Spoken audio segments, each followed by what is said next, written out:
नमस्कार विद्यार्थी मित्रांनो. स्वागत आहे तुमचं एम-पी-सी लायब्ररी या यूट्यूब चॅनलमध्ये. तर सुरू करूयात चालू घडामोडी 25 जून 2025. पहिली बातमी आहे, पहिल्या पूर्णपणे इलेक्ट्रिक प्रवासी विमानाचे यशस्वी उड्डाण. अमेरिकेतील बीटा टेक्नॉलॉजीज या कंपनीने विकसित केलेल्या अलिया CX-300 या पूर्ण इलेक्ट्रिक विमानाने नुकतेच यशस्वी उड्डाण केलेले आहे. तर या इलेक्ट्रिक विमानाचा प्रवास कुठून कुठपर्यंत होता? तर पूर्व हम्पटन ते न्यूयॉर्कमधील जॉन एफ केनेडी विमानतळ या दोन ठिकाणांदरम्यान हा प्रवास पूर्ण केलेला आहे. या प्रवासामध्ये 4 प्रवासी होते. तर या प्रवासासाठी कालावधी लागला तर फक्त 35 मिनिटे आणि याचा खर्च तर हा अवघे ₹694 म्हणजेच अमेरिकेमध्ये $8 इतका खर्च यासाठी आलेला आहे. आणि या संपूर्ण प्रवासामध्ये अंतर किती कापलेले आहे तर 130 किलोमीटर अंतर कापलेले आहे.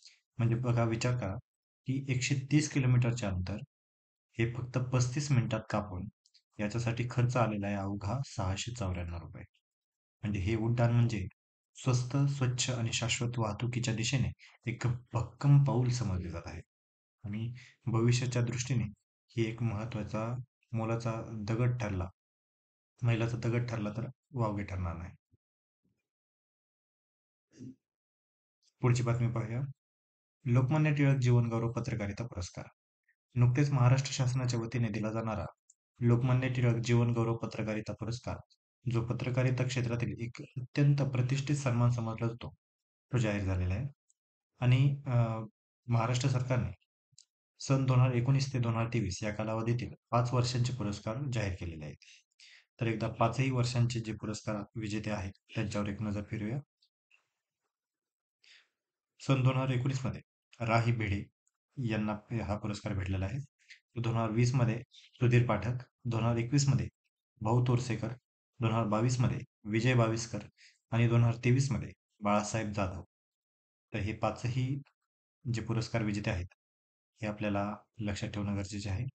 आणि परीक्षेच्या अनुषंगाने कोणत्याही पद्धतीने या पुरस्कारावर प्रश्न विचारला जाऊ शकतो. तर या पुरस्काराची वैशिष्ट्ये काय आहेत? तर महाराष्ट्र शासनाच्या माहिती व जनसंपर्क महासंचालनालयातर्फे हा पुरस्कार प्रदान करण्यात येतो. तर मुख्यमंत्री स्वतः या निवड समितीचे अध्यक्ष म्हणून कार्यरत असतात. या पुरस्काराची सुरुवात झालेली आहे सन 2014 साली. आणि या पुरस्कारामध्ये काय मिळते तर सन्मानचिन्ह आणि ₹1,00,000 रोख. या पुरस्काराचा उद्देश काय आहे तर लोकमान्य टिळक यांच्या स्मृतींना अभिवादन करून ज्येष्ठ पत्रकारांच्या योगदानाचा गौरव करणे हे या पुरस्कारामागील प्रमुख उद्देश आहे. पुढची बातमी पाहूया. तर 25 जून. तर 25 जून रोजी आणीबाणीला 50 वर्ष पूर्ण होत आहे. म्हणजेच 25 जून 1975 रोजी जे काही भारताने अभूतपूर्व अशी आणीबाणी अनुभवली होती, या घटनेला आता 50 वर्ष पूर्ण झाले. आणि जेणेकरून 50 वर्ष पूर्ण झाले तर परीक्षेच्या अनुषंगाने देखील यासाठी आपल्याला अभ्यास करणं महत्वाचं ठरतं. तर याबाबतची थोडक्यात आपण माहिती घेऊया. आज आणीबाणीला 50 वर्ष पूर्ण झालेली आहेत. लोकशाहीच्या इतिहासातील सर्वात गंभीर आणि वादग्रस्त कालखंड हा होता. आणि ही जवळपास 21 महिन्यांची आणीबाणी होती. आणि आणीबाणी हा केवळ एक राजकीय निर्णय नव्हता, तर तो लोकशाहीच्या मूल्यांची परीक्षा देखील होती. आजही ही घटना इशारा देते की लोकशाही ही कायमस्वरूपी नसते, तर ती जपावी लागते. तर एकदा थोडक्यात या सर्व घडामोडींचा आढावा घेऊया. 1966 साली इंदिरा गांधी पंतप्रधान बनल्या. 1971 मध्ये राजनारायण यांनी इंदिरा गांधी विरोधात निवडणूक याचिका दाखल केली. तर 12 जून 1975 ला अलाहाबाद उच्च न्यायालयाचा निकाल आला आणि इंदिरा गांधी या खटल्यामध्ये दोषी ठरल्या. आणि 12 जून 1975 ला दोषी ठरल्याच्या नंतर लगेचच काही दिवसातच म्हणजेच 25 जून 1975 रोजी राष्ट्रपतींकडून आणीबाणीची अधिकृत घोषणा करण्यात आली. सर्व विरोधी नेत्यांना अटक करण्यात आली. प्रसारमाध्यमावर ताबा मिळवण्यात आला. नागरिकांचे मूलभूत हक्क निलंबित करण्यात आले आणि संपूर्ण आणीबाणी संपूर्ण भारतामध्ये लागू करण्यात आली. 20 कलमी कार्यक्रम राबवला. संघटनांवर बंदी लागू केली आणि जबरदस्तीची नसबंदी मोहीम देखील राबवली गेली. त्यानंतर 16 मार्च 1977 ला इंदिरा गांधी आणि संजय गांधींचा निवडणुकीमध्ये पराभव झाला आणि 21 मार्च 1977ला आणीबाणी रद्द करण्यात आली आणि त्यानंतर 24 मार्च 1977ला मोरारजी देसाई या नव्या सरकारचे पंतप्रधान बनले. तर या संपूर्ण घडामोडींचा एक थोडक्यात आपण आढावा घेतला. परीक्षेच्या अनुषंगाने यातील अगदी प्रत्येक नाही, परंतु 25 जून ही तारीख लक्षात ठेवणं खूप क्रमप्राप्त आहे. कारण आणीबाणीची ही तारीख वेगवेगळ्या परीक्षांमध्ये ऑलरेडी विचारून देखील झालेली आहे आणि आगामी परीक्षात जेणेकरून आता 50 वर्ष पूर्ण झाले आहेत, तर या घटनेचा आढावा घेत असताना आपल्याला ही तारीख देखील विचारली जाऊ शकते. त्यामुळे ही तारीख 25 जून 1975 ही आपण सर्वांनी लक्षात ठेवणं गरजेचं आहे. पाहूया पुढची बातमी. तर शक्तिपीठ महामार्ग. आता नुकताच शक्तिपीठ महामार्गाला सरकारकडून ग्रीन सिग्नल मिळालेला आहे आणि या महामार्गाचं काम आता यापुढे वेगाने होणार आहे. तर काय आहे महामार्ग? आणि वेगवेगळ्या परीक्षेमध्ये इन्फ्रास्ट्रक्चरवर वेगवेगळे प्रश्न विचारून झालेले आहेत. मग ते महामार्गाचे असो, रेल्वे मार्ग असो, हवाई मार्ग असो, तर वेगवेगळे मार्गांवर प्रश्न विचारण्याची टेंडन्सी आयोगाची राहिलेली आहे. तर शक्तिपीठ महामार्गावर देखील आता जेणेकरून हा फार चर्चेचा मुद्दा आहे. तर हा महामार्ग आपल्याला लक्षात घेणं आणि त्या संबंधित जे काही फॅक्ट्स आहेत, ते आपण लक्षात ठेवणं गरजेचं आहे. तर पाहूया. तर या महामार्गाची एकूण लांबी आहे 805 किलोमीटर. हा मार्ग नागपूर ते गोवा असा 2 वेगवेगळ्या जिल्ह्यांना कनेक्ट करतोय. ॲक्चुअली गोवा हे वेगळं राज्य आहे आणि नागपूरपासून गोवा हे प्रचंड मोठं अंतर आहे. म्हणजे जवळपास वर सांगितल्याप्रमाणे 805 किलोमीटरचं अंतर या महामार्गाने जोडता येणार आहे. तर याची जी सुरुवात आहे महामार्गाची ही नागपूरमध्ये नागपूरपासून सुरुवात होणार असली तरी वर्ध्यामधील पवनार या ठिकाणापासून या महामार्गाची सुरुवात होईल आणि याचा जो शेवट आहे हा सिंधुदुर्ग जिल्ह्यातील पुत्रादेवी येथे होणार आहे आणि बाकी मग राहिलेल्या महामार्गांना हा कनेक्ट केला जाईल. यासाठी एकूण तरतूद 20,787 इतकी प्रचंड 20,787 कोटी इतकी प्रचंड तरतूद या महामार्गासाठी करण्यात आलेली आहे आणि राज्य मंत्रिमंडळाचा जो निर्णय आहे या सर्वांमध्ये हा महत्त्वाचा ठरतो आणि मंत्रिमंडळाच्या निर्णयानुसार 18 तासाचे जे अंतर आहे ते आता 8 तासात पार होणार आहे. म्हणजे विचार करा 805 किलोमीटरचं जे अंतर आहे ते आता 8 तासांमध्ये पार केलं जाऊ शकतं. तर हा महामार्ग का महत्त्वाचा आहे आणि वेगवेगळ्या ह्याच्यामध्ये का चर्चेमध्ये आहे. तर हा जो महामार्ग आहे हा 12 जिल्ह्यांमधून जाणार आहे. यातील जिल्ह्यांची साखळी पाहूया एकदा. वर्धामधून सुरू होणार आहे मी जसं सांगितलं तसं. वर्धामधील पावणार, तर वर्धा, त्यानंतर यवतमाळ, हिंगोली, नांदेड, परभणी, बीड, लातूर, धाराशिव, सोलापूर, सांगली, कोल्हापूर आणि शेवटी सिंधुदुर्ग जिल्ह्यामध्ये हा समाप्त होईल. तर यामध्ये महत्त्वाची धार्मिक ठिकाणं कोणकोणती कनेक्ट केली जाणार आहेत? तर जी कोणती 2 ज्योतिर्लिंग आहेत, औंढा नागनाथ, परळी वैजनाथ. त्यानंतर विविध धार्मिक ठिकाणे जसे की अंबाजोगाई, पंढरपूर, नांदेडमधील गुरुद्वारा, वर्ध्यामधील सेवाग्राम, अक्कलकोट, गाणगापूर, नरसोबाची वाडी, औदुंबर ही दत्तगुरूंची धार्मिक स्थळे. त्यासोबतच येथे बाजूला पाहू शकता की 7 प्रमुख शक्तिपीठे देखील यामध्ये जोडली जाणार आहेत.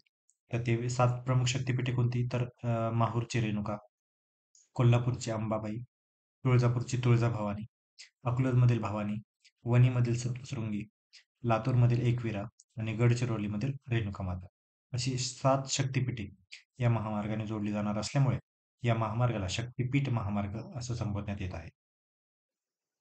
तर याचे महत्त्व काय आहे? तर धार्मिक, सामाजिक आणि आर्थिक विकासाला यामुळे चालना मिळण्यात चालना मिळणार आहे.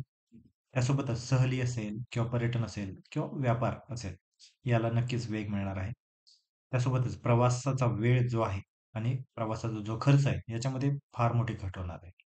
शक्तिपीठांच्या दर्शनासाठी हा वेगवान दुवा म्हणून समजला जाणार आहे. तर पुढची बातमी पाहूया. अंतराळात झेपावणार भारतीय तरुणी. आता ही वेगवेगळ्या प्रसार माध्यमांमध्ये आपण बातमी पाहिलीच असेल. तर काय आहे बातमी? तर जान्हवी डांगेटी ही आंध्र प्रदेशातील तरुणी आता लवकरच अंतराळात झेप घेणार आहे. ती नासाच्या अंतराळ प्रशिक्षण कार्यक्रमामध्ये सहभागी होणारी आणि तो यशस्वीरित्या पूर्ण करणारी पहिली भारतीय महिला विद्यार्थी ठरलेली आहे. तर आता जेणेकरून ही पहिली भारतीय महिला ठरलेली आहे, जिने नासाचं प्रशिक्षण सहभागी होऊन पूर्ण केलेलं आहे. त्यामुळे परीक्षेच्या अनुषंगाने हिचं नाव आपण सर्वांनी लक्षात ठेवणं गरजेचं आहे आणि हिच्यापासून नक्कीच प्रेरणा देखील घेण्यासारखी आहे. जान्हवी डांगेटे हे तिचं नाव आहे आणि आंध्र प्रदेशातील आहे. ह्या दोन्ही गोष्टी महत्त्वाच्या आहेत. त्यानंतर 2029 मध्ये ती अवकाशात झेपावणार आहे. म्हणजे आता जरी तिने प्रशिक्षण पूर्ण केलेलं असलं, तरी त्यानंतर अजून 4 वर्षांनी, साधारण 4 वर्षांनी ती अवकाशात झेपावेल. तिच्या या कामगिरीमुळे भारताच्या अंतराळ क्षेत्रामध्ये नव्या उंचीचा अभिमान निर्माण झालेला आहे. त्यानंतर पुढची बातमी आहे भारताची एसडीजी यशोगाथा. भारत हा प्रथमच टॉप 100 मध्ये आहे. तर सस्टेनेबल डेव्हलपमेंट गोल्स या संदर्भात जे काही दरवर्षी इंडेक्स जारी केले जातात, त्यामध्ये भारताने प्रथमच टॉप 100 मध्येच आपलं स्थान पटकावलेलं आहे. आणि ही जी काही यशोगाथा आहे, म्हणजे गेल्या काही वर्षांमध्ये भारताने यामध्ये खरंच उल्लेखनीय अशी प्रगती केलेली आहे.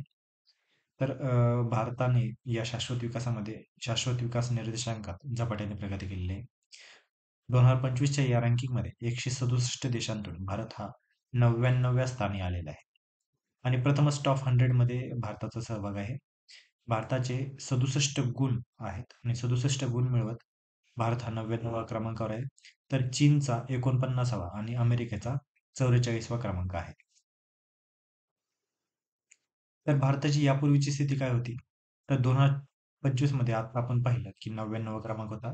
तर मागील वर्षी म्हणजे 2024 मध्ये 109वा क्रमांक, 2023 मध्ये 112वा, 2022 मध्ये 121वा, 2021 मध्ये 120वा, 2020 मध्ये 117वा, तर 2019 मध्ये 115वा क्रमांक होता.